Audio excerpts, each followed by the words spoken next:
శ్రేష్టమైన మొదటి వర్తమానం అందిస్తారు. వారికి సమయాన్ని అప్పగించుకుంటా ఉన్నాం.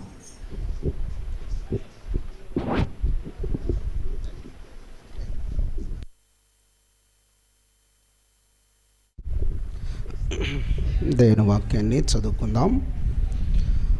మన ఆనవాయితీ చొప్పున పాంప్లెట్లో వేయబడిన వాక్యాన్ని మనం చదివి ధ్యానం చేస్తాం కదా, ఆ రీతిగానే మరొకసారి మన ధ్యాన భాగంగా అపొస్తలుడైన పేతురు గారు రాసిన మొదటి పత్రిక 3వ అధ్యాయము 9వ వచనాన్ని మన ధ్యాన భాగంగా చదువుకుందాం. దయచేసి అందరూ తీసుకునండి. పేతురు రాసిన మొదటి పత్రిక 3వ అధ్యాయము 9వ వచనం అందరూ చదువుదాం. చదివే వాళ్ళు చాలామంది ఉన్నారు కాబట్టి మీ బైబిల్ చేత పెట్టుకోండి. బైబిల్ ఎవరు కూడా కింద పెట్టద్దు దయచేసి, అది మంచి పద్ధతి కాదు. చాలామంది బైబిల్ కింద పెడతారు, దాని మీద కొంతమంది దాటుతూ ఉంటారు. అలాంటి పనులు చేయకుండా మీరందరూ కూడా దయచేసి చక్కగా బైబిల్ మీరు చేత పట్టుకోనండి, కింద పెట్టకాకండి. వెనకాల లైట్ ఉంటే వేసుకుని, పాపం చీకట్లో ఉన్నట్టున్నారు, కొంచెం చూడండి. దేవుని వాక్యాన్ని చదువుదాం. పేతురు రాసిన మొదటి పత్రిక 3వ అధ్యాయం 9వ వచనం అందరం చదువుదాం. ఆశీర్వాదమునకు వారసులవుటకు మీరు పిలువబడితిరి గనుక కీడుకు ప్రతి కీడైనను దూషణకు ప్రతి దూషణైనను చేయక దీవించుడి. నేను కూడా చిన్న ప్రార్థన చేస్తాను. మా ప్రియమైన పరలోకపు తండ్రి, నీకు వందనాలు, స్తోత్రాలు. ఇంతవరకు తోడుగా ఉండి కూడిక నడిపిస్తూ వచ్చారు. ఈ సభల్లో ఆఖరి పగటి కాల కూడిక నడిపించారు. నీకు స్తోత్రాలు. మీ వాక్య ధ్యానము దీవెనకరంగా చేసి సహాయం చేసి మహిమ పొందండి. యేసయ్య నామమున ప్రార్థన చేసి అడిగి వేడుకొనుచున్నాను తండ్రి, ఆమేన్. యేసయ్య పరిశుద్ధమైన నామమున ఈ కూడికలకు నన్ను ఆహ్వానించిన స్థానిక దైవజనులు ఎలీషన్నయ్య గారికి, అలాగే అక్కకు, మరి పిల్లలకు, వారి కుటుంబాలకు నా హృదయపూర్వక వందనాలు తెలియజేస్తున్నాను. దేవుని మహాకనికరాన్ని బట్టి మరి ఈ సంవత్సరం కూడా ఈ చక్కని సభలు కలిగినడానికి దేవుడు మనకి మంచి అవకాశాన్ని ఇచ్చినందుకై ఒకసారి మనందరం హృదయపూర్వకంగా దేవునికి స్తోత్రం చెబుదాం. గట్టిగా హల్లెలూయా. Very good. మరొకసారి చెబుదాం, 2 చేతులు పైకి ఎత్తి. బయట ఉన్న వాళ్ళు కూడా అందరం ఒకసారి స్తోత్రం చెబుదాం. హల్లెలూయా. మంచిది.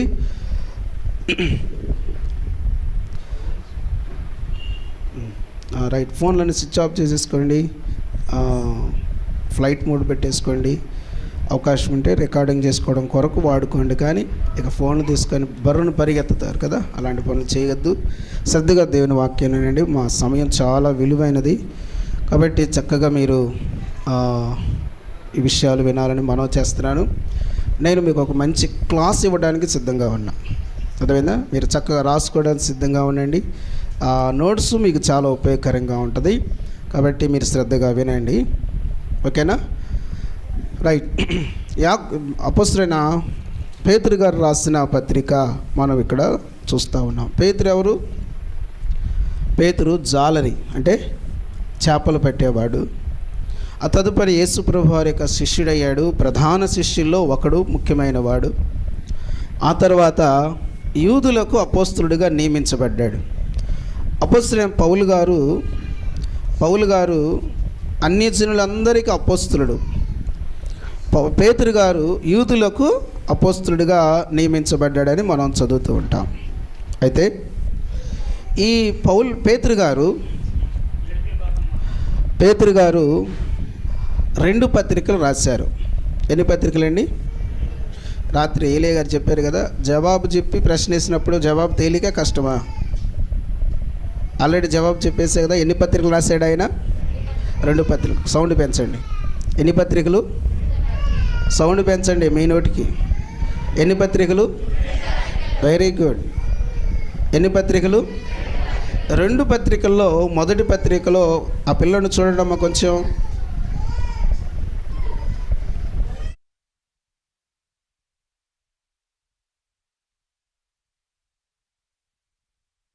ఈ 2 పత్రికల్లో మొదటి పత్రిక ఆదరణ పత్రిక అని పిలుస్తారు. ఆదరణ పత్రిక. అమ్మా రెండవ పత్రిక హెచ్చరిక పత్రిక. ఆదరణ పత్రిక అని ఎందుకు పిలువబడింది అని అంటే చదువుదాం చూడండి, 1-2 వాక్యాలు. యేసుక్రీస్తు అపోస్తులుడైన పేతురు 1వ అధ్యాయము 1-2 వచనాలు. 1వ అధ్యాయము 1-2 వచనాలు. యేసుక్రీస్తు అపోస్తులుడైన పేతురు తండ్రి అయిన దేవుని భవిష్యత్ జ్ఞానమును బట్టి ఆత్మ వలని పరిశుద్ధత పొందిన వారై విధేయులగుటకును యేసుక్రీస్తు రక్తము వలన ప్రోక్షింపబడుటకు ఏర్పరచబడిన వారికి అనగా పొంతు, గలతీయ, కప్పదొకియ, ఆసియా, బితునియ అనే ఉద్దేశములయందు చెదరిన వారిలో, జాగ్రత్తగా, అనుదేశములయందు చెదరిన వారిలో, ఆ మాటను మీరు రౌండ్ చేయండి, లేకపోతే డిక్ పెట్టండి, గీత పెట్టండి. అనుదేశములయందు చెదరిన వారిలో చేరిన యాత్రికులకు శుభమని చెప్పి వ్రాయినది. ఎవరికి వ్రాయబడింది? చెదరిన వారికి వ్రాయబడింది. ఎందుకు చెదిరారు వీళ్ళు? అపోస్తుల కార్యం 8వ అధ్యాయం 1వ వచనం చదువుదాం. అపోస్తుల కార్యముల గ్రంథం 1వ అధ్యాయము 8వ వచనం. ఆ కాలమందు యెరూషలేములోని సంఘమునకు గొప్ప హింస కలిగినందున అపోస్తులు తప్ప అందరూ యోదయ, సమరయ దేశముల యందు చెదరిపోయిరి అని చూస్తున్నాం. ఎందుకు చెదరిపోయారు ఆ రోజుల్లో ప్రజలు అని అంటే, ఎందుకు చెదరిపోయారంటే గొప్ప హింస కలిగింది. దేవుని పిల్లలైన వారికి శ్రమలు వచ్చినప్పుడు వారు ఏమైపోయారంటే యెరూషలేము నుంచి అనేక ప్రాంతాలకు చెదిరి, యోదయ, సమరయ దేశాలకి. ఇక్కడ మనము గలతీ పత్రికలో చదివాం, క్షమించండి, పేతురు రాసిన మొదటి పత్రికలో చదివాం. వారు ఏ ఏ ప్రాంతాలకు చెదిరిపోయారో ఇక్కడ మనకు రాయబడింది. పొంతు, గలతీయ, కప్పదొకియా, ఆసియా, బితునియా అను దేశాలకు వీరందరూ ఏమైపోయారు? చెదిరిపోవటానికి కారణం ఏంటి? శ్రమ వచ్చింది. చెప్పండి, మాట్లాడండి అమ్మా. ఏమొచ్చింది?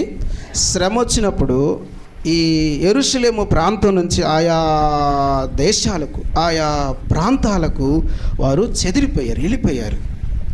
ఆ పరిస్థితుల్లో మీకు ఒక మాట చెప్తాను. ఊర్లో, మన ఊర్లో కాదులేదు, చాలా ప్రాంతాల్లో కులాల మధ్య లేకపోతే ప్రజల మధ్య తగాదలు వచ్చినప్పుడు, కొట్టుకున్నప్పుడు ఆయా ప్రాంతాలకు వెళ్ళిపోతారు కదా, పారిపోతారు. పారిపోయినప్పుడు ఆ వేడి కాస్త చల్లారిన తర్వాత ఆలోచన పడతారు, రే మనకెందుకురా ఈ తిప్పలు, మనకెందుకురా ఈ బాధలు, ఇల్లు వాకిలి వదిలిపెట్టి మనకి ఇన్ని బాధలు అవసరమా అని ఆలోచనలో పడతారు. వినండి, ఒక మాట చెప్తున్నాను. ఆ రోజుల్లో విశ్వాసులు ఈ భయంకరమైన శ్రమకు, హింసకు గురైన తర్వాత వారు కూడా ఆలోచనలు పెడుతున్నారు, మనకి ఎందుకు ఇన్ని శ్రమలు, ఇల్లు వాకిలు వదిలిపెట్టి ఇంది పరిస్థితులు అనుకుంటున్న పరిస్థితుల్లో దేవుని ఆత్మ పేతురు గారిని ప్రేరేపించి ఈ చక్కని పత్రిక వ్రాయించాడు. దేవుని స్తోత్రం చెబుదాం, హల్లెలూయా. అందుకని ఈ పత్రికను మనం ఏమని పిలుస్తాము? ఆదరణ పత్రిక. చెప్పండి, అందరూ చెప్పండి, ఆదరణ పత్రిక. చెదిరిపోయిన వారికి వారిని ఆదరించుట కొరకై, వారిని బలపరచుట కొరకై, వారిని ధైర్యపరచుట కొరకై పేతురు గారు ఈ పత్రికను వ్రాయటం జరిగింది. ఓకేనా? అయితే ఈ పత్రికలో మనం చదువుకున్న వాక్య భాగాన్ని గమనించినట్లయితే నేను ఒకసారి చదువుతాను, లేదా అందరూ మరొకసారి చదువుదాం. చూడండి, పేతురు రాసిన మొదటి పత్రిక 3వ అధ్యాయము 9వ వచనం.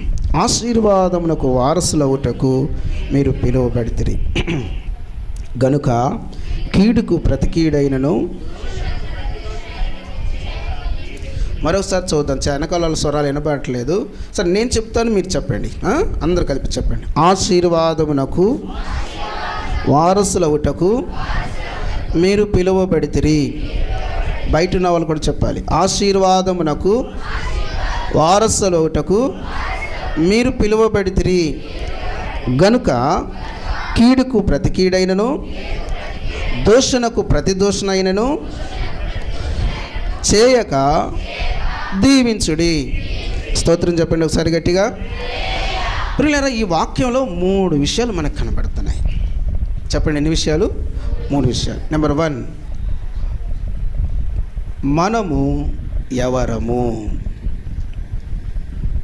మనము ఎవరము. ఈ పత్రిక ఎవరైతే చదువుతున్నారో వారికి వారు ఎవరో పేతురు గారు జ్ఞాపకం చేస్తున్నాడు, అర్థం చేస్తున్నాడు. స్తోత్రం చెప్పండి గట్టిగా. ఏం జ్ఞాపకం చేస్తున్నాడు? వారు ఎవరో జ్ఞాపకం చేస్తున్నాడు. అంటే కేవలము వారికి మాత్రమే కాదు, ఈ రోజున ఈ పత్రిక చదువుతున్న నీకు, నాకు, మనందరికీ, సర్వ ప్రజలకు కూడా తాము ఎవరో అర్థమయ్యేటట్లుగా చేసే వాక్య భాగం ఇక్కడ మనం చదువుకున్నాం. ఎవరు మనం అని అంటే ఇక్కడ చెప్తున్నాడు పేతురు గారు, మనము పిలువబడిన వారం. చెప్పండి, మనం ఎవరు? మనం పిలువబడిన వారం. చాలామంది పిలువని పేరెంట్ అని కేడత్తాం అంటారు కదా. మనందరము కూడా పిలువబడిన వారు. మనల్ని యేసయ్య పిలిచాడు. ప్రయాసపడి భారం మోసుకొనుచున్న సమస్త జనులారా నా యొద్దకు రండి అని ప్రభు నిన్ను, నన్ను, మనలందరినీ పిలిచాడు. నిన్ను నన్ను పిలిచింది ఎలీషన్న కాదు, నిన్ను నన్ను పిలిచింది ఏలియా గారు కాదు, ఇంకెవరో కాదు. ప్రియులారా, దేవుడు తన సేవకుల ద్వారా మనల్ని పిలిచాడు. స్తోత్రం చెప్పండి గట్టిగా. Who are you? నువ్వెవరివి? నీవు ప్రభు చేత పిలువబడిన వ్యక్తివి. నువ్వేం చెప్పాలనంటే, నేను పిలువబడిన వ్యక్తిని అని చెప్పాలి. చెప్పండి, నువ్వెవరు? ఎవరు నువ్వు? నేను ప్రభు చేత పిలువబడిన వ్యక్తిని. ప్రభు నన్ను పిలుచుకున్నాడు, ఆయన నన్ను తన దగ్గరికి రమ్మని పిలిచాడు. కొరింథీయులకు రాయబడిన పత్రిక 1:9 ఎంత చక్కని మాటను పౌలు గారు రాస్తారో మనం చదువుతాం. చూడండి, కొరింథీయులకు రాయబడిన మొదటి పత్రిక 1:9.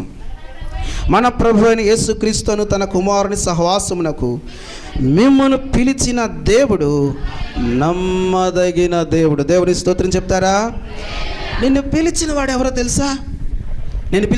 తెలుసా? నమ్మదగిన దేవుడు నిన్ను పిలిచాడు. నువ్వు పిలువబడిన వ్యక్తివి. నిన్ను ప్రభు పిలిచాడు, దేవుడు పిలిచాడు నిన్ను. ఒక మాట చెప్తాను. ఒక ఆయనకి భారతరత్న అనే అవార్డు వచ్చింది. చెప్పండి, ఏ అవార్డు? భారతరత్న అనే అవార్డు వచ్చింది. కనీసం నాలాగా కూడా లేడు. చింపిరి జుట్టు వేసుకున్నాడు, మామూలుగా ఏదో వస్త్రం ధరించుకున్నాడు, ఏదో ఒక పేపరో కర్ర పట్టుకొని వెళ్ళాడు. పెద్ద హోటల్లో ఆ కార్యక్రమం ఏర్పాటు చేయబడితే రాష్ట్రపతి గారి భవన్లో ఆ కార్యక్రమం ఏర్పాటు చేయబడితే గేటు దగ్గర ఉన్న వాళ్ళు లోపల కూడా రానివ్వట్లా. లోపలికి కూడా రానివ్వకపోతా ఉన్నాసరికి ఆయన బతిలాడుతున్నాడు. ఏమండి, నన్ను పిలిచారండి, నేను వచ్చాను అని అంటే, ఎవడో నువ్వు పో బయటికి, తంతాం ఏమనుకున్నావు అంటున్నారు వాళ్ళు. ఇంకో విషయం ఏంటంటే, ఆయన భాష వీళ్ళకి అర్థం కావట్లే, వీళ్ళ భాష వాళ్ళకి అర్థం కావట్లే. పో వెళ్ళిపో అని వాళ్ళ భాషలో అంటున్నారు. అయ్యా నన్ను పిలిచారు అయ్యా అంటున్నాడు. ఒకళ్ళ భాష వాళ్ళకి అర్థం కావట్లేదు. ఇక చాలా సమయం అవుతుంది, నేను అడుగుతూ ఉన్నాడు, వాళ్ళకి అర్థం కావట్లేదు. ఆ టైంలో ఆ ప్రాంతానికి సంబంధించిన ఒక కలెక్టర్ గారు అనుకోని రీతిగా అక్కడే ఉన్నాడు. ఉండేసరికి గబాల పరిగెత్తుకుంటూ వెళ్ళి, ఈయన అవార్డు కొరకు ఎంపిక చేయబడిన వాడని వాళ్ళ భాషలో వాళ్ళకి చెప్తే వాళ్ళు అప్పుడు సలాం కొట్టి లోపలికి పంపించిన తర్వాత ఆయన లోపలికి వెళ్ళిపోయాడు. లోపల కూర్చున్నాడు. ప్రియులారా, వారందరూ లేచి ఆయనకు నమస్కరించారు. ఎప్పుడు? ఆయన పిలువబడిన వాడనే సంగతి ఎప్పుడు అర్థమైందో అప్పుడు ఆయనకి ఏమొచ్చింది? విలువ వచ్చింది. ఏమొచ్చింది? ఘనత వచ్చింది. ఆయన చూడటానికి సామాన్యమైన వ్యక్తిగానే ఉన్నాడు, కానీ రాష్ట్రపతి మొదలుకొని మంత్రులేంటి, ఎమ్మెల్యేలేంటి, ఎంపీలేంటి, అక్కడ ఉన్న వారందరూ కూడా అట్లా నమస్కరించారు. ఎందుకనంటే పిలువబడ్డాడు. అతనికి సాదరమైన ఘన స్వాగతం అనుగ్రహించబడింది. పిలుపు చాలా విలువైనది. మనకు కూడా తెలుసు, మన కార్యక్రమాలప్పుడు మనం అనేక మందిని పిలుస్తూ ఉంటాం.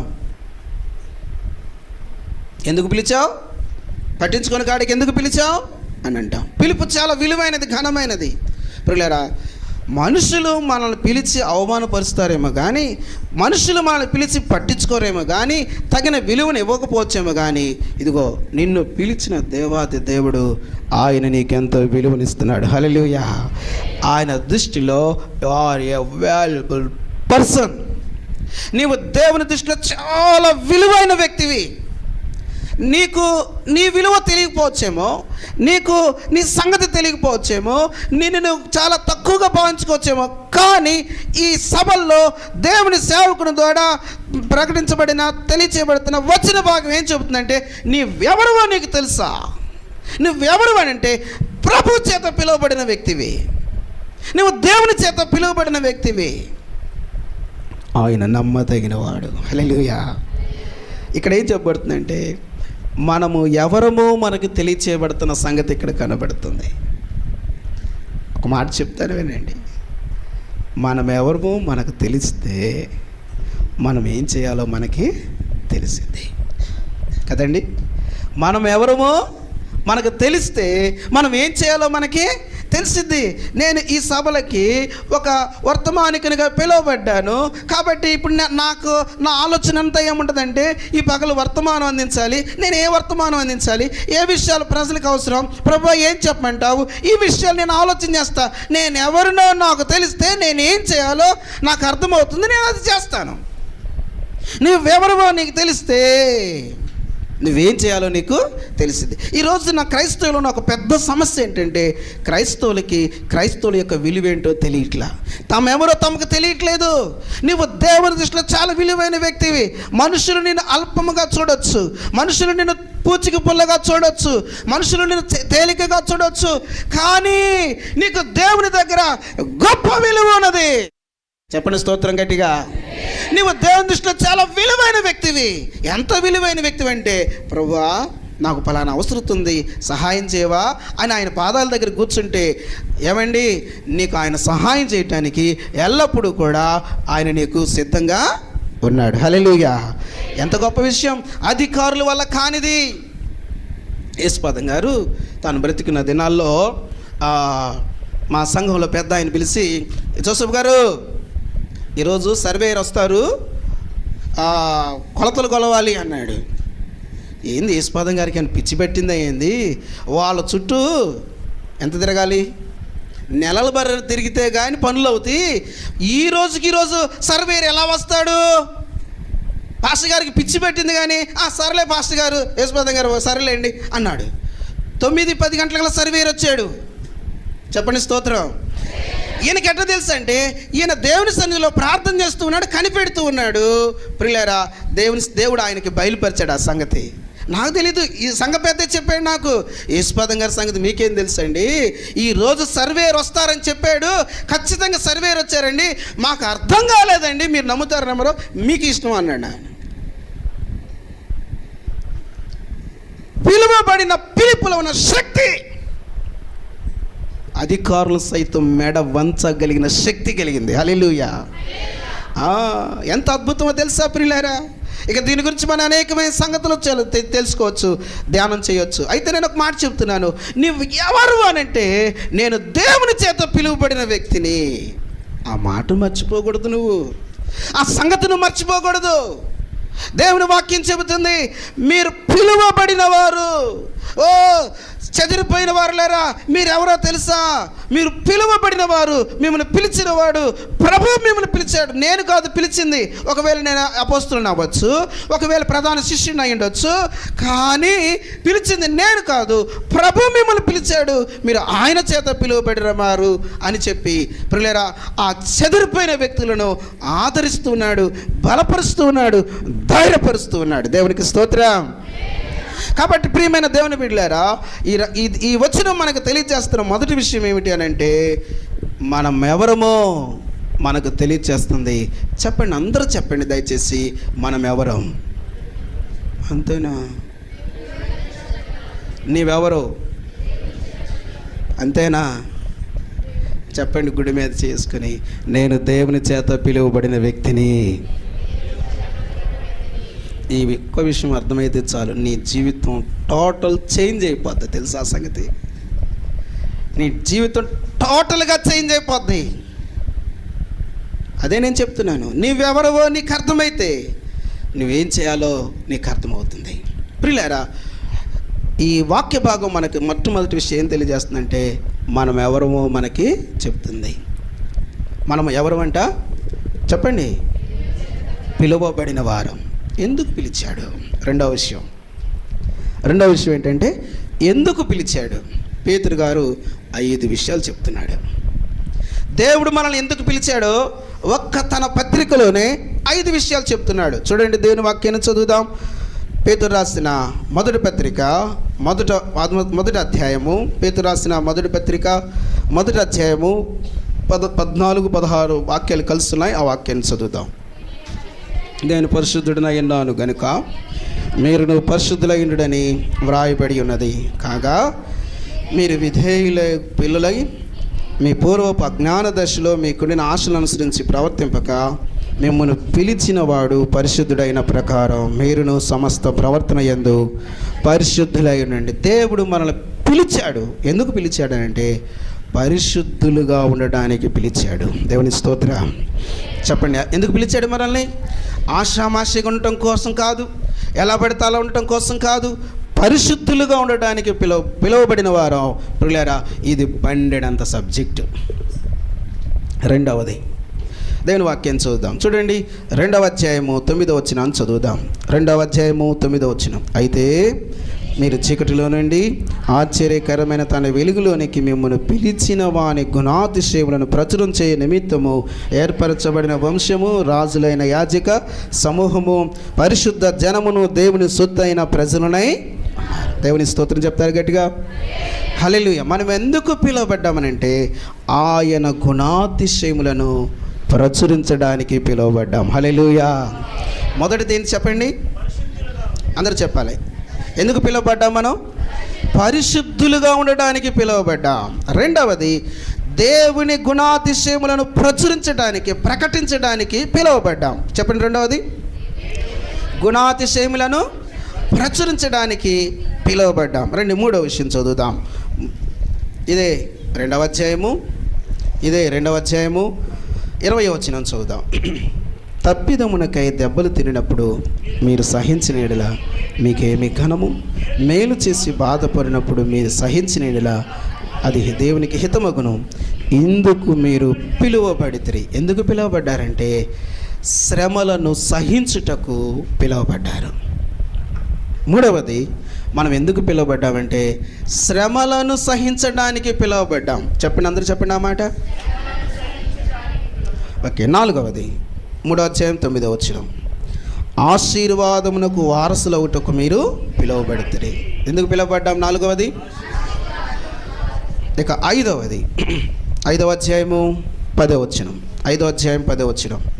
తన నిత్య మహిమకు క్రీస్తునందు మిమ్మల్ని పిలిచిన సర్వ కృపానియతకు దేవుడు కొంచెం కాలం మీరు శ్రమపడిన పిమ్మట తానే మిమ్మల్ని పూర్ణులనుగా చేసి స్థిరపరచి బలపరచును. 5వ కారణం, 5వ పిలుపు ఎందుకు అని అంటే నిత్య మహిమ కొరకు మనల్ని పిలుచుకున్నాడు. హల్లెలూయా. చెప్పండి, ఎందుకు పిలుచుకున్నాడు? నిత్య మహిమను మనకి ఇవ్వడానికి పిలుచుకున్నాడు. ఎంత అద్భుతమో! ఈ ఒక్కొక్క విషయాన్ని వివరించడానికి ప్రియులారా ఎంత సమయం పెట్టిందో మనకు తెలియదు. అయితే ఎలీషన్న వేసిన ఈ ఒక్క అంశం ఎంత అద్భుతమైనదనంటే సామాన్యమైనది కాదు. మనము దేవుడు మనల్ని ఎందుకు పిలిచాడో 5 విషయాలు చూసాం. 4వది ఏంటిది? ఆశీర్వాదమునకు వారసులు అవ్వటానికి దేవుడు మనల్ని పిలిచాడు. ఆశీర్వాదం 2 రకాలు. ఆశీర్వాదం ఎన్ని రకాలండి? 2 రకాలు. ఒకటి భౌతిక సంబంధమైన ఆశీర్వాదం. చెప్పండి, భౌతిక సంబంధమైన ఆశీర్వాదం. రెండవది ఆత్మ సంబంధమైన ఆశీర్వాదం. భౌతిక సంబంధమైన ఆశీర్వాదం గురించి నేను ఒక ప్రాముఖ్యమైన అద్భుతమైన మాట చెప్తా. భౌతిక సంబంధమైన ఆశీర్వాదాలు పెద్ద విషయాలు కాదు, చాలా అల్పమైనవి. అవి ఎంత అల్పమైనవంటే మీరే చెప్తారు. చూడండి, కీర్తన గ్రంథం 23వ కీర్తన 6వ వాక్యం చదువుదాం. కీర్తన గ్రంథం 23వ కీర్తన 6వ వాక్యం చదువుదాం. నేను బ్రతుకు దినములన్నీ కృపాక్షేమములు. స్తోత్రం చెప్తారా? హల్లెలూయా. ఎవరెంట వస్తాయి అవి? Very good. ఆ మాట చెప్పిన వేరే మంచి మాట చెప్పారు. ఎవరెంట వస్తాయి? వస్తున్నాయా? నువ్వు వెళ్తున్నావా? ఆలోచన చేయాల్సిన విషయం ఇది. దేవుని బిడ్డ, నీవు దేవుని చేత పిలువబడిన వ్యక్తివి.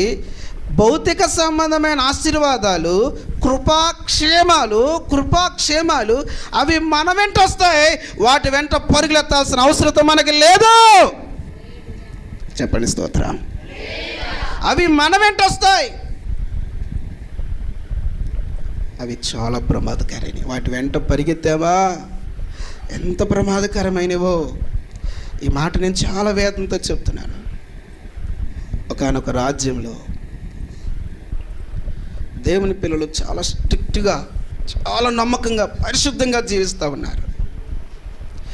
రాజుగారు వారి విశ్వాసాన్ని ఏమీ చేయలేకపోతా ఉన్నాడు. ఏం చేయాలో ఆయనకు అర్థం కావట్లేదు. దెబ్బలు తినడానికి ఇష్టపడుతున్నారు, శ్రమ పడటానికి ఇష్టపడుతున్నారు, కానీ యేసు ప్రభుని మేము విడిచిపెట్టాం, చావడానికైనా సిద్ధం అంటున్నారు వాళ్ళు. ఏం చేయాలో అర్థం కావట్లేదు. ఇక తట్టుకోలేక మంత్రి గారికి అవకాశం పని అప్పగిచ్చేసాడు.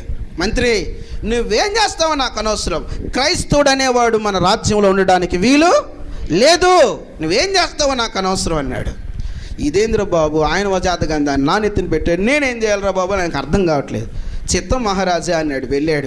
వెళ్ళాడు ఆలోచన చేశాడు. మొత్తం అక్కడ ఉన్న పరిస్థితులు ఆలోచన చేశాడు.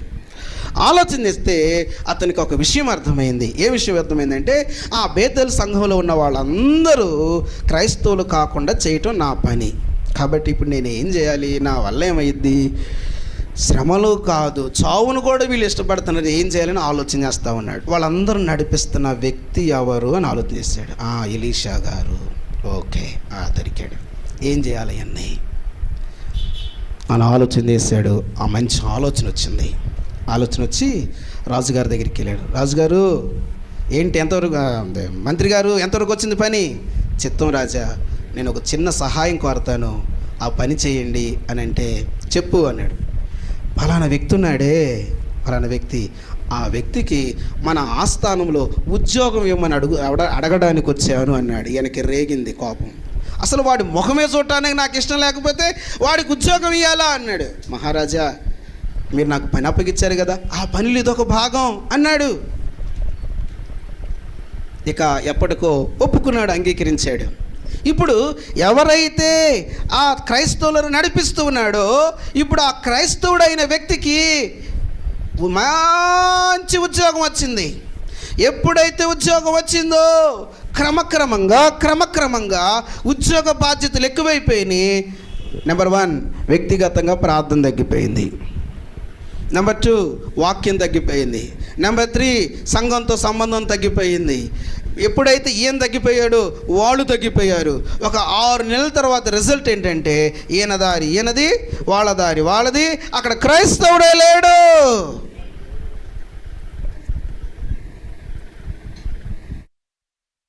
ఇతనికి సంపాదన ఎక్కువైపోయింది, ఇతనికి డబ్బులు ఎక్కువైపోయినాయి,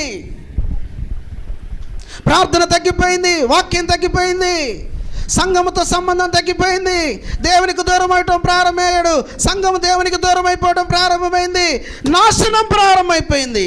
రాజుగారికి ఏం అర్థం కాలేదు. ఎలా సాధ్యమైందంటే, అతనికి ఉద్యోగం ఇచ్చా కదా రాజా,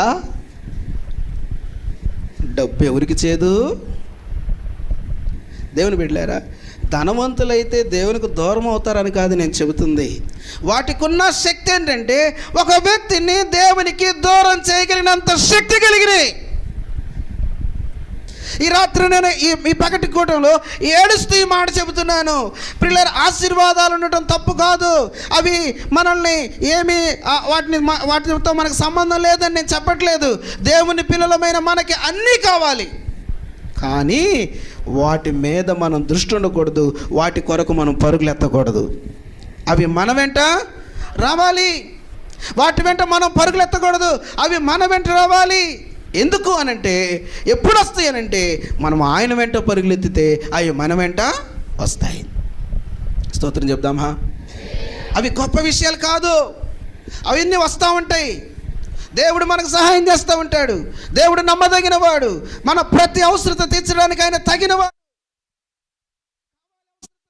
వాహనాలు కావాలి, ఏమండి, మంచి ఇల్లు కావాలి. రాత్రి అంత ఇబ్బంది పడ్డాము, 2-2:30 అయింది పడుకునేసరికే. దోమలు తగ్గి కొడుతున్నాయి. అవసరతలు తీరాలి, మంచి పరిస్థితులు ఉండాలి, తప్పు లేదు. అయితే వాటిని ఆధారం చేసుకొని వాటిపై దృష్టి పెట్టి అవే నాకు చాలు, ఇక వాటికంటే నాకు ముఖ్యమైనవి లేవు అనుకున్నావా, నీ ఆత్మీయ జీవితం నాశనం అయిపోతుంది. నా భాష అర్థమైందా మీకు? అవి మన వెంట రావాలి కానీ, చెప్పండి, వాటి వెంట మనం డబ్బు మన వెంట రావాలి కానీ డబ్బు వెంట మనం పరిగెత్తకూడదు. ఆశీర్వాదాలు మన వెంట రావాలి కానీ వాటి వెంట మనం పరిగెత్తకూడదు. అవి ఆత్మీయ జీవితాన్ని చాలా నాశనం చేస్తాయి. వాటి మీద దృష్టి పెట్టామా ఆత్మీయ జీవితాలు పతనమైపోతాయి. దేవుని బిడ్డలారా జాగ్రత్తగా వినండి. అబ్రహాము ఎంతో ధనవంతుడు, నువ్వు మా మధ్య మహారాజు అయి ఉన్నావు అన్నారు వాళ్ళందరూ కూడా. కానీ వాటి మీద దృష్టి పెట్టిన వాడు కాదు కాబట్టే ప్రపంచానికి ఆశీర్వాదకరంగా మారిపోయాడు. దేవుని స్తోత్రం, హల్లెలూయా. దావీదు మహారాజు నిజంగానే, కానీ ఎన్నడూ కూడా వాటి మీద దృష్టి పెట్టినవాడు కాదు. ఆయనే అంటున్నాడు, కృపాక్షేమాలు నా వెంట రావాల్సిందే కానీ వాటి వెంట నేను పరిగెత్తనన్నాడు. హల్లెలూయా. కాబట్టి ప్రియులారా, భౌతిక సంబంధమైన ఆశీర్వాదాలు పెద్ద విషయం కాదు. నువ్వు దేవుని దగ్గర నమ్మకంగా ఉన్నావంటే దేవుడు నేనేం చేస్తాడు, ఆశీర్వదిస్తాడు. హల్లెలూయా. వర్ధిల్ల చేస్తాడు. యోబు గ్రంథంలో మనం చదువుతాం, నీ నీతికి తగినట్టుగా నీ నివాస స్థలాన్ని వర్ధిల్ల చేస్తాడు. హల్లెలూయా, హల్లెలూయా. నీతిగా వాక్యానుసారంగా జీవించడం మన పని, ఆశీర్వదించడం దేవుని పని. హల్లెలూయా. కాబట్టి ప్రియులారా, అయితే ఇవి పెద్ద విషయాలేమీ కాదు. మరి పెద్ద విషయం ఏంటి? ఆత్మ సంబంధమైన ఆశీర్వాదాలు. స్తోత్రం చెప్పండి, హల్లెలూయా. చెప్పండి, ఏంటిది? ఆత్మ సంబంధమైన ఆశీర్వాదాలు. ఎందుకు అని అంటే ప్రియులారా, భౌతిక సంబంధమైన ఆశీర్వాదాలు కొద్ది కాలమే, వాటిని అనుభవించేది కొద్ది కాలం. కానీ ఆత్మ సంబంధమైన ఆశీర్వాదాలు నేను చూశారు, అవి నిత్యమైనవి. ఇవి నిత్యమైనవి ఆత్మ సంబంధమైన ఆశీర్వాదాలు. ఆత్మ సంబంధమైన ఆశీర్వాదాలు ప్రియుల భౌతిక సంబంధమైన ఆశీర్వాదాల కంటే ఏమండి మహోన్నతమైనవి. భౌతిక సంబంధమైన ఆశీర్వాదాలు అల్పమైనవి. ఒక వ్యక్తి లోకమంతా సంపాదించుకున్నాడండి, యేసు ప్రభుని ఎరగలేదండి. ఒకడు లోకమంతా సంపాదించుకొని తన ప్రాణం పోగొట్టుకుంటే వానికి ఏమి ప్రయోజనం అని వాక్యం చెబుతుంది కదా. ఒకడు ఎంతో సంపాదించుకున్నాడు కానీ ఆ వ్యక్తి జీవితంలో ఏమండి రక్షణ లేదు. చనిపోయిన వెంటనే ఎక్కడికి వెళ్తాడు? నరకానికి వెళ్ళిపోతాడు. ఉపయోగం ఏముంది? లోకంలో మంచి పరువు ఉంది, మంచి పదవులు ఉన్నాయి, మంచి ఉన్నతమైన స్థితి ఉన్నది. ఏమండి, యేసు ప్రభు లేని జీవితాన్ని జీవించి జీవితాన్ని ముగించుకొని ఘోరమైన నరకానికి వెళ్ళిపోతాడు. ఆత్మ సంబంధమైన ఆశీర్వాదం ఎంత గొప్పదంటే, నువ్వు భౌతికంగా ఏ స్థితిలో ఉన్నా సరే ఆత్మ సంబంధమైన ఆశీర్వాదం నిత్యమైనది. హల్లెలూయా, హల్లెలూయా. ఈ ఆశీర్వాదమునకు మనం ఏమవ్వాలంటే వారసులం కావాలి. అది దేవుని యొక్క ఉద్దేశం. ఏంటండి ఆత్మ సంబంధమైన ఆశీర్వాదం అని అంటే, ఆత్మ సంబంధమైన ఆశీర్వాదం మనకు అర్థం అవ్వాలంటే మనం ఎఫెసీ పత్రికలోకి వెళ్ళాలి. ఎఫెసీ పత్రిక 1వ అధ్యాయం 3వ వచనం చదువుదాం. అపోస్తలుడైన పౌలు గారు ఎఫెసీయులకు రాసిన పత్రిక 1వ అధ్యాయము 3వ వచనం. మన ప్రభువైన యేసుక్రీస్తు యొక్క తండ్రి యొక్క దేవుడు స్తుతింపబడును గాక.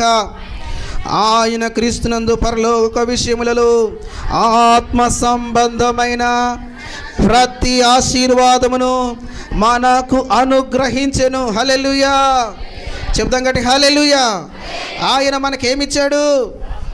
ఆత్మ సంబంధమైన ప్రతి ఆశీర్వాదమును మనకు ఆయన అనుగ్రహిస్తాడు కాదు, అనుగ్రహించబోతున్నాడు కాదు. చెప్పండి, అనుగ్రహించాడు. ఇచ్చేసాడు, అయిపోయింది, ఇచ్చేసాడు. దేవుడు ఇశ్రాయేలుతో అన్నాడు, ఇదిగో కనాను దేశం మీది అన్నాడు. కనాను దేశం ఎవరిది? ఇశ్రాయేలుకి దేవుడు స్వాస్థ్యముగా ఇచ్చాడు. ఇస్తే ఇప్పుడు వాళ్ళు ఏం చేయాలి? దాన్ని వాళ్ళు స్వతంత్రించుకోవాలి. ఆ దేశంలోకి వెళ్ళాలి. ఆ దేశంలోకి వెళ్ళి ఆ దేశాన్ని వాళ్ళు ఏం చేయాలంటే స్వతంత్రించుకోవాలి. జాగ్రత్తగా వినండి. ఆత్మ సంబంధమైన, చెప్పండి, ఆత్మ సంబంధమైన, ఆ మాటను గుర్తుపెట్టుకోండి. ప్రతి ఆశీర్వాదము మనకు అనుగ్రహించబడింది. ఎన్ని ఆశీర్వాదాలు ఉన్నాయి? ప్రతి ఆశీర్వాదం అంటున్నాడే, ఎన్ని ఆశీర్వాదాలు ఉన్నాయి? 12 ఆశీర్వాదాలు ఉన్నాయి. 12 ఆశీర్వాదాలని అపొస్తలుడైన పౌలు గారు ఎఫెసీ సంఘానికి రాస్తున్నాడు. ప్రియమైన దేవుని బిడ్డలారా, ఈ ఆశీర్వాదాలన్నీ ఎవరి అంటే మనవి. ఇలా చెప్తాను, ఈ ఆశీర్వాదాలన్నీ ఎవరి అంటే నీవి. ఈ ఆశీర్వాదాలు నీవి. ఈ ఆశీర్వాదకరమైన జీవితాన్ని నువ్వు జీవించాలి. అమెరికా దేశంలో ఒక వ్యక్తి ఉన్నాడు. ఆ వ్యక్తి సైనికుడు. దాని నుంచి రిటైర్ అయ్యి వచ్చాడు. రిటైర్ వచ్చిన తర్వాత కొంతకాలానికి ఒక బికారిగా తిరుగుతూ ఉన్నాడు. బికారిగా తిరుగుతున్నాడు కానీ ఆయన మెడలో ఒక రౌండ్ చుట్టబడే ఒక పేపర్ మాత్రం దాన్ని మాత్రం భద్రం చేసుకుంటున్నాడు. బికారిగా తిరుగుతున్నాడు. అందరిని అడుక్కుంటున్నాడు, అడుక్కొని తిని బతుకుతూ ఉన్నాడు. అలాంటి పరిస్థితుల్లో ఒకసారి ఏమైందంటే, నీ మెడలో ఉన్నది ఏంటిది అని అడిగారు. పేపర్ అయ్యా అన్నాడు. ఏదో ఒకసారి అని చెప్తే తీసుకొని చదివితే ఆ పేపర్లో ఏముంది అని అంటే, ప్రియులారా, ఇతను సైనికుడిగా రిటైర్మెంట్ అయ్యాడు కానీ ఇతనికి ఈ విధమైన గవర్నమెంట్ ఉద్యోగం మంజూరు చేయబడింది. నెంబర్ 1, ఇతనికి ఈ సదుపాయాలు ఇవ్వబడ్డాయి. నెంబర్ 2, రిటైర్ అయ్యాడు కాబట్టి ఇతనికి పెన్షన్గా ఇంత డబ్బు వస్తుంది. ఈ పేపర్ చూపించి వీటన్నిటిని కూడా అతను అనుభవించవచ్చు అని ఆ పేపర్లో వ్రాయబడింది. కానీ ఇతను, ప్రియులారా వినండి, ఇతను మంచి గవర్నమెంట్ ఉద్యోగానికి అర్హుడే కానీ ఆ ఉద్యోగంలో జాయిన్ అవ్వడానికి వెళ్ళినవాడు కాదు. ఇతను పెన్షన్ పొందడానికి అర్హుడే కానీ ఆ పెన్షన్ తీసుకోవటం లేదు. గవర్నమెంట్ పరంగా ఎన్నో సదుపాయాలు అనుభవించగలగడానికి పర్మిషన్ ఇవ్వబడింది కానీ అనుభవించట్లేదు. వీటన్నిటిని అనుభవించకపోవటను బట్టి ఇతను ఏమైపోయాడంటే బికారుడైపోయాడు. ప్రియులారా, ఒక దేశ గవర్నమెంట్లో పనిచేస్తుంటేనే ఒక వ్యక్తికి ఇంత ఘనత అనుగ్రహించబడితే దేవుని పిల్లలమైన మనకి ఇంకెంత ఘనత ఉంది? ప్రతి ఆశీర్వాదాన్ని దేవుడు మనకిచ్చాడు, వాటిని అనుభవించడమే మన పని. హల్లెలూయా! ఎంత అద్భుతమైన విషయం. క్రీస్తునందు ప్రియులారా, ఆయన మనకు 12 రకాల ఆశీర్వాదాలు మనకు అనుగ్రహించాడని దేవుని వాక్యం మనకు తెలియజేస్తామండి. మచ్చుకు 2-3 విషయాలు నేను మీ ఎదురు తీసుకొస్తాను. శ్రద్ధగా ఈ విషయాలు విందాం. చూడండి, 2వ అధ్యాయము 4-5 వచనాలు కలిసి ఉంటే ఆ వాక్యాన్ని చదువుదాం. అయినను దేవుడు కరుణా సంపన్నుడయుండి మనము మన అపరాధముల చేత చచ్చిన వారమైనప్పుడు సైతము మన ఎడల చూపిన తన మహాప్రేమ చేత మనలను క్రీస్తుతో కూడా బ్రతికించెను. హల్లెలూయా! చెప్పండి, మనం ఏం చేయబడ్డాం? బ్రతికించబడ్డాం. This is spiritual blessing. ఇది ఆత్మ సంబంధమైన మొట్టమొదటి ఆశీర్వాదం. ఏంటిదనంటే మనం బ్రతికించబడ్డాం. ఎప్పుడు చచ్చాం? ఏమండి జంతమక్క? ఇప్పుడు చనిపోయాం మనం. 1వ వచనం చూడండి, 2వ అధ్యాయం 1వ వచనం. మీ అపరాధముల చేతులు పాపముల చేతులు చచ్చిన వారయ్యుండగా ఆయన మిమ్మును క్రీస్తుతో కూడా బ్రతికించెను. హల్లెలూయా! మనందరము పుట్టుకతో మొదలుకొని రక్షణ పొందనంత వరకు మనం దేవుని దృష్టిలో ఏ స్థితిలో ఉన్నామండి? చచ్చిన వారం. పాపముల చేతను అపరాధముల చేతను చచ్చిన వారం. చచ్చిన వారం అంటే అర్థం ఏంటో తెలుసా అండి? దేవునితో సంబంధం లేని వారం. చావు, మరణం అంటే అర్థం ఏంటంటే ఎడబాటు అని అర్థం. ఏమండి, మారు మనసు బాప్తిస్మ అనుభవంలోనికి రాని వ్యక్తి ఏ స్థితిలో ఉన్నారనంటే చచ్చినవారు.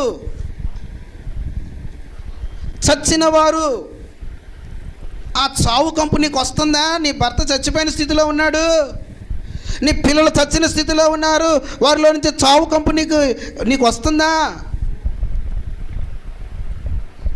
ఒకసారి స్త్రీల కొట్టాలకు వచ్చారు పరిశుద్ధమ్మ గారని. వచ్చిన స్త్రీలకు రోషం పుట్టించడం కొరకు ఒక మాట అన్నాడు. చచ్చినోడుతో నువ్వు కాపురం చేస్తున్నావు తెలుసా నీకు ఆ సంగతి అని. నీ భర్త చచ్చిపోయిన స్థితిలో ఉన్నాడు, రక్షణ పొందని స్థితిలో ఉన్నాడు, నీ పిల్లలు చచ్చిన స్థితిలో ఉన్నారు. ఒకప్పుడు మనం కూడా చచ్చిపోయిన వారమే, కానీ ఇక్కడ మనం చదువుతున్నాము, ఆయన ప్రేమ చేత మనలను బ్రతికించెను. ఆయన మనం బ్రతికించాడు. ఇది మొట్టమొదటి ఆశీర్వాదం. మీకు ఒక అర్థమయ్యేటట్టు చెప్తాను, జాగ్రత్తగా ఉండండి ప్రియులారా.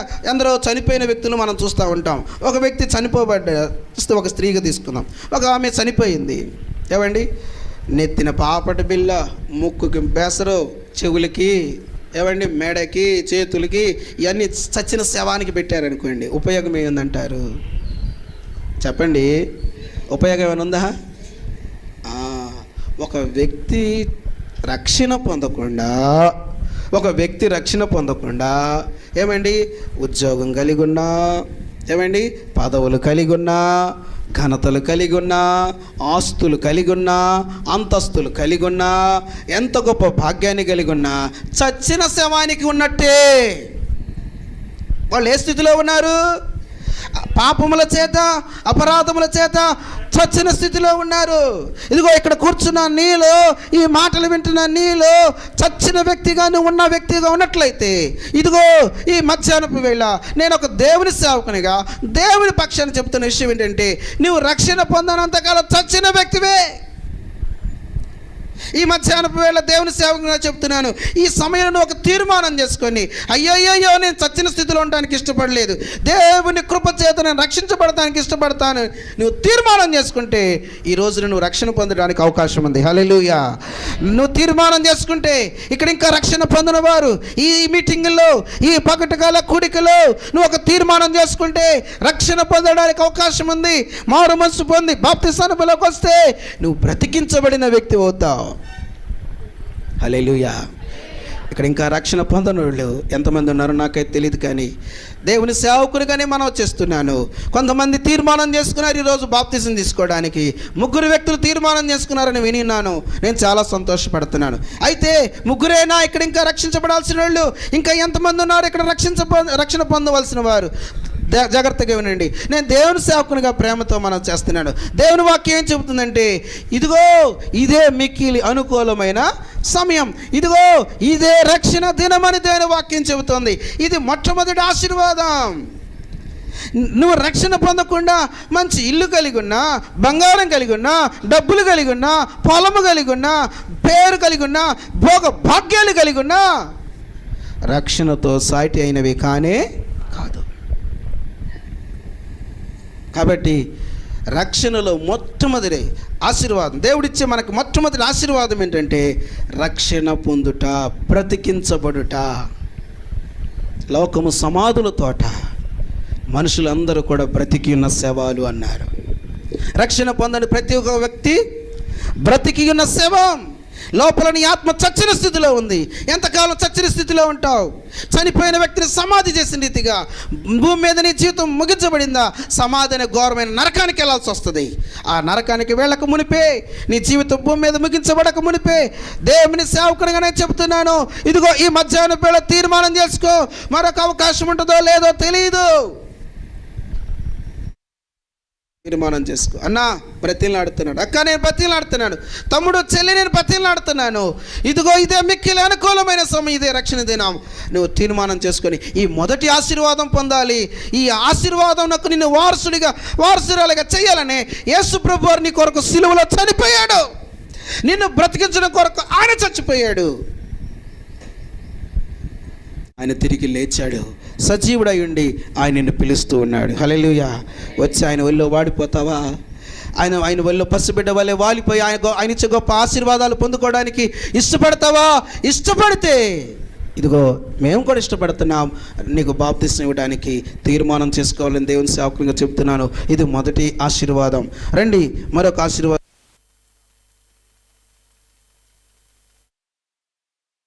అధ్యాయము 22వ వచనాన్ని చదువుదాం.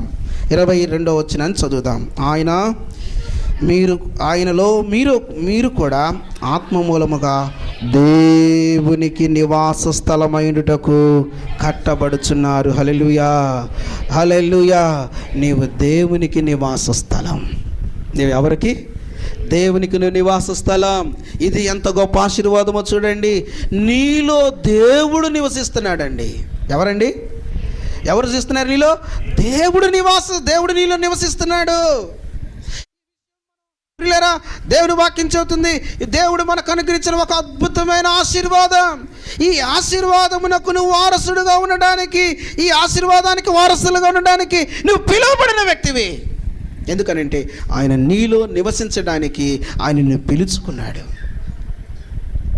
నువ్విచ్చే కానుకలు కాదు కావాల్సింది ఆయనకి, నువ్విచ్చే డబ్బులు కాదు కావాల్సింది ఆయనకి,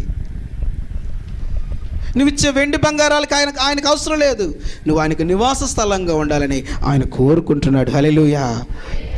నక్కలకు బొరియలు, చెప్పండి, ఆకాశ పక్షులకు గూళ్ళును ఉన్నాయి, కానీ మనుష్య కుమారుడు తలవాల్చుటకైనను స్థలము లేదు.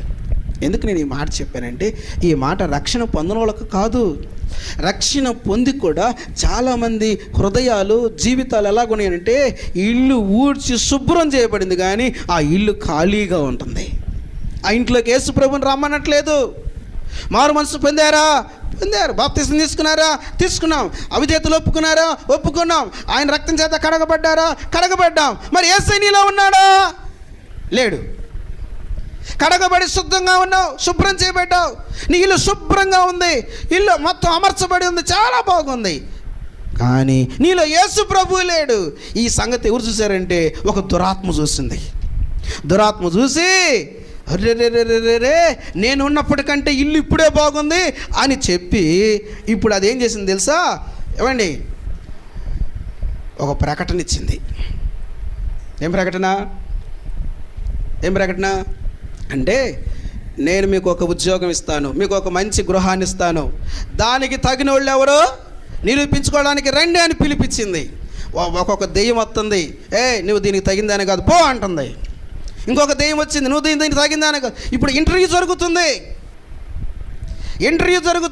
ఏంటి ఇంటర్వ్యూ అంటే, తనకంటే చెడ్డమైన దెయ్యాలు కావాలి దానికి. దేనికంటే? తనకంటే చెడ్డమైన దెయ్యాలు కావాలి, తనకంటే తక్కువ దెయ్యాలు కాదు, తక్కువగా చెడిపోయినవి కాదు.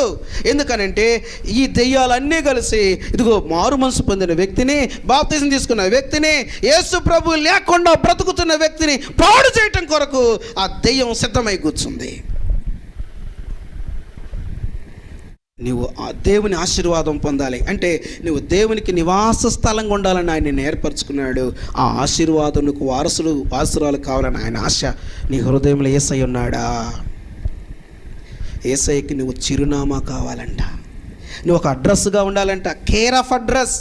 యేసు ప్రభు ఎక్కడుంటాడండి? ఆయన నాలో ఉన్నాడండి. నాకు యేసు ప్రభు కావాలండి, నన్ను చూస్తే మీరు యేసు ప్రభుని చూసినట్టేనండి. యేసు ప్రభుకి కేర్ ఆఫ్ అడ్రస్గా ఉండాలి. ఏదన్నా కొత్తూరు మనం వెళ్ళామనుకో, కొత్తూరు ఉండడానికి వెళ్ళామనుకోండి, మన అడ్రస్ పోస్ట్ మ్యాన్కి తెలియదు, మన పేరు తెలియదు, మనకేం తెలియదు. కాబట్టి నేను పెద్దబాబు ఇంటి పక్కన చేరానుకో, సార్ నేను మీ పేరు వాడుకుంటాను సార్ అని నా M Ratnakumar care of G Rajesh లేదా పెద్దబాబు అని పెడతాను. నేనెవరో పోస్ట్ మ్యాన్కి తెలియదు, కానీ పెద్దబాబు ఎవరు, రాజేష్ ఎవరు పోస్ట్ మ్యాన్కి తెలుసు కాబట్టి తీసుకొచ్చి ఆయనకి ఇస్తాడు. ఆయనకి నేను తెలుసు కాబట్టి ఆ ఉత్తరము, ఆ పోస్టో నాకు ఇస్తాడు. Care of address. నీవు దేవునికి కేర్ ఆఫ్ అడ్రస్ కావాలి. ప్రజలకి యేసు ప్రభు తెలియదు. యేసు ప్రభువును చూపించే ఒక నివాస స్థలముగా ఉన్న ఒక శ్రేష్టమైన జీవితం జీవించిన వ్యక్తివి నువ్వు కావాలి. హల్లెలూయా. జాగ్రత్తగా వినండి. నీ భర్తకు యేసు ప్రభువును చూపించే ఒక కేర్ ఆఫ్ అడ్రస్గా, యేసు ప్రభుకి కేర్ ఆఫ్ అడ్రస్గా నువ్వు ఉండాలి. నీ పిల్లలకు యేసు ప్రభువును చూపించే ఒక కేర్ ఆఫ్ అడ్రస్గా నువ్వు ఉండాలి. నీ అత్తమామలకు, నీ కోడండ్రకు, నీ బంధువులకు, రక్త సంబంధులకు యేసు ప్రభువును చూపించే ఒక కేర్ ఆఫ్ అడ్రస్గా ఉండాలని దేవుడు నిన్ను కోరుకున్నాడు. అది ఆయన నీకు అనుగ్రహించిన గొప్ప ఆధిక్యత. హల్లెలూయా. మీకు అర్థం కాలేదు కదా? అర్థమయ్యేటి చెప్తాను, జాగ్రత్తగా అండి. మన రాష్ట్ర ముఖ్యమంత్రి గారి పేరు ఏం పేరు తెలీదా? చెప్పండి. బయట ఉన్న వాళ్ళు కూడా చెప్పండి. తెలీదా? చెప్పండి. తెలుసు కదా. నారా చంద్రబాబు నాయుడు గారికి ఎట్లాగో నీ నెంబర్ కనుక్కొని ఆయన నీకు ఫోన్ చేశాడు. ఫోన్ చేసి, ఇదిగో అనంతవరపాడులో అనంతవరపాడులో నిన్ను నా కేర్ ఆఫ్ అడ్రస్గా చేసుకుంటున్నాను. ఏమి ఎవరైనా సరే నా కొరకు రావాలంటే నీ దగ్గరికి రావాలి. నీ దగ్గరికి వస్తే వాళ్ళు నా దగ్గరికి వచ్చినట్టు నాకు బదులుగా నువ్వు కేర్ ఆఫ్ అడ్రస్గా అనంతవరపాడులో ఉండాలి అన్నాడు అనుకోండి. ఎలా ఉంటుంది చెప్పండి ఒకసారి. అసలు ఆలోచనలు ఎలాగుంటాయి చెప్పండి. అసలు నేనంటే ఏందనుకుంటున్నావు, నేను ఏది చెబితే ఆయన అది చేస్తాడు చేయాలిగా చేస్తాడు. ఆయన దగ్గరికి వెళ్ళాలంటే నేను కావాలి. అనంతవరపాడు నుంచి వచ్చావండి, అనంతవరపాడు నుంచి రావడానికి నువ్వు డైరెక్ట్ రావడానికి కుదరదు. ఇదిగో పలానా వ్యక్తి ఉన్నాడు, పలానా వ్యక్తి ఉంది, ఆ వ్యక్తిని కలిసి రావాలి అని అన్నారు అనుకోండి, ఇక సచ్చినట్టుగా ఊరంతా ఎక్కడికి రావాలి, నీ దగ్గరికే రావాలి. హల్లెలూయా. జాగ్రత్తగా వినండి. ఒకవేళ మనం ఆయనకి తెలియదు, ఆయన మనకు తెలుసు కానీ మనమెవరు ఆయనకి తెలియదు. కానీ ఏమండి, నేను చంద్రబాబు నాయుడు గారిని తక్కువ చేయాలని నా ఉద్దేశం కాదు. కానీ మీరు చాలామంది అభిమానులు ఉండొచ్చు కాబట్టి ప్రధానమంత్రి తీసుకుంటాను, మోడీ గారిని తీసుకుంటే, ఎందుకంటే ఆయనకు అంత అభిమానులు ఉండకపోవచ్చు. కాబట్టి నరేంద్ర మోడీ గారు గొప్ప, దేవుడు గొప్ప. ఇప్పుడు నువ్వు నరేంద్ర మోడీ గారికి కాదు నువ్వు కేర్ ఆఫ్ అడ్రస్. ఎవరికి? దేవునికి కేర్ ఆఫ్ అడ్రస్గా ఉండాలని దేవుడు నిన్ను కోరుకున్నాడు, నిన్ను పిలుచుకున్నాడు. అది ఆశీర్వాదములకు వారసులుగా ఉండటం అంటే. హల్లెలూయా. ఏంటి? నువ్వు దేవునికి కేర్ ఆఫ్ అడ్రస్గా ఉండాలి. నీ భర్త వచ్చి దీన్ని ఏమడగాలంటే, అమ్మాయి నేను ఒక పని మీద వెళ్తున్నాను, నా కోసం ప్రార్థన చేయి అనాలి. మమ్మీ నేను ఎగ్జామ్కి వెళ్తున్నాను, నా కోసం ప్రార్థన చేయి. Care of address. నీ ఇంటి పక్కన అడగాలి, నువ్వు కేర్ ఆఫ్ అడ్రస్గా దేవునికి ఉండాలి. అది తప్పేమీ కాదు. ప్రియులారా, నువ్వేం చెప్పొచ్చో తెలుసా? మీరు కూడా ప్రార్థనకు రండి. ఇదిగో ఎలీషాని మంచి వాక్యం చెప్తున్నాడు, మన ఆత్మీయంగా పోషిస్తున్నాడు. మీరు కూడా అటువంటి వారుగా మారుతారు. దేవునికి స్తోత్రం. చప్పట్లు కొట్టండి, గట్టిగా చప్పట్లు కొడదాం. హల్లెలూయా, హల్లెలూయా. అందరూ చెప్దాం హల్లెలూయా. ఇది గొప్ప ఆశీర్వాదం. ఇందుకొరకు దేవుడు నిన్ను పిలిచాడు. నువ్వు ఏదో ఆ మీటింగ్ పరిగెత్తా, ఈ మీటింగ్ పరిగెత్తా, ఆ ఊరు పరిగెత్తా, ఈ ఊరు పరిగెత్తడం కోసం కాదు నిన్ను దేవుడు పిలుచుకుంది. నిన్నే దేవుడు ఒక కేంద్రంగా చేసుకోవాలి, నిన్నే ఒక ఆశీర్వాదకరంగా చేసుకోవాలని దేవుడు నిన్ను కోరుకున్నాడు. ఈ సంగతి నీకు అర్థమైతే ఎంత బాగుండు. దేవుని బిడ్డలారా, నేను వేదంతో ఈ మాట చెబుతున్నాను. బేతేలు సంఘ విశ్వాసులారా, నేను ఈ మాట చెబుతున్నాను, వినండి. నీవు దేవునికి కేర్ ఆఫ్ అడ్రస్గా మారాలి. నువ్వు పని చేస్తున్న స్థలంలో నీలో క్రీస్తును చూడాలి. నువ్వు ప్రయాణం చేస్తున్నప్పుడు ప్రజలు నీలో క్రీస్తును చూడాలి. నీవు క్రీస్తుకు నివాస స్థలంగా మారాలి. అందుకొరకు దేవుడిని పిలుచుకున్నాడు. ఇది ఆశీర్వాదం. ఓట్లుంటే ఉపయోగం ఏముందండి యేసయ్య లేకపోతే? 100 ఎకరాల ఆసామ అయితే ఉపయోగం ఏముందండి యేసు ప్రభు లేకపోతే? పిల్లలిద్దరు సాక్ష్యం చెబుతున్నారు. మేము ఎంత ఉన్నతమైన స్థితిలో ఉండటానికి కారణం ఏంటంటే, మా అమ్మ గొప్ప ప్రార్థనా పరురాలు.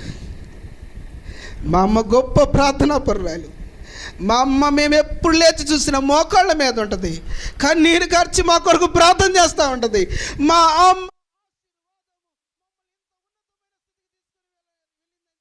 పిల్లలు, అక్క నీ పిల్లలు నీ గురించి సాక్ష్యం. ఆ తల్లి దేవుని ఆశీర్వాదానికి వారసురాలైంది, తన పిల్లలకు దేవుని ఆశీర్వాదాన్ని ఇచ్చింది. ఆ తల్లి యేసు ప్రభు వారికి కేర్ ఆఫ్ అడ్రస్గా మారింది. నువ్వు దేనికి కేర్ ఆఫ్ అడ్రస్? తగాదలకా, అబద్ధాలకా, మోసాలగా, పనికిమాలిన పనులకా? అందుకొరక యేసు ప్రభు నిన్ను పిలుచుకుంది. ఈ మధ్యాహ్నం వేళ యేసు ప్రభు నిన్ను ఆశీర్వాదమునకు వారసుడిగా ఉండటానికి పిలుచుకున్నాడు. ఆశీర్వాదమునకు వారసురాలుగానంటే ఆయనకు నువ్వు నివాస స్థలముగా ఉండాలి. నీ ద్వారా దేవుని ఆశీర్వాదం అనేక మందికి చేరాలి. హల్లెలూయా, హల్లెలూయా, హల్లెలూయా. ఇది సాధ్యమా? చెప్పండి. ఇది జరిగే పని, జరగని పని? జరిగే పని. హల్లెలూయా. ఇది సాధ్యం. నువ్వు మోకాళ్ళ మీదకి రా, ప్రభువు నీకు సహాయం చేస్తాడు. కన్నీటితో ప్రార్థన చేయి, దేవుడు నీకు సహాయం చేస్తాడు. మొర్రపెట్టు, తేల్చుకో దేవుని దగ్గర, దేవుడు గొప్ప కార్యాలు చేస్తాడు. ప్రియులారా, ఈ అనంతవరపాడు గ్రామానికి కావలసింది ఎవరంటే దేవునికి మనసులుగా ఉన్న వ్యక్తులు కావాలి. ఆమేన్. దేవునికి నివాస స్థలంగా మారిన వ్యక్తులు కావాలి. తల వంచండి, ప్రార్థన చేసుకుందాం. తలలు వంచండి, ప్రార్థన చేసుకుందాం. రక్షణ పొందలేదా? నువ్వు రక్షణ పొందాలి. ఆయన కొరకు సాక్షిగా జీవించాలి. రక్షణ పొందావా? నువ్వు క్రీస్తుకు అడ్రస్గా మారాలి. ప్రార్థన చేసుకుందాం. పరిశుద్ధుడైన మా తండ్రి, కృపా సత్య సంపూర్ణుడైన గొప్ప దేవా, నీకు వందనాలు.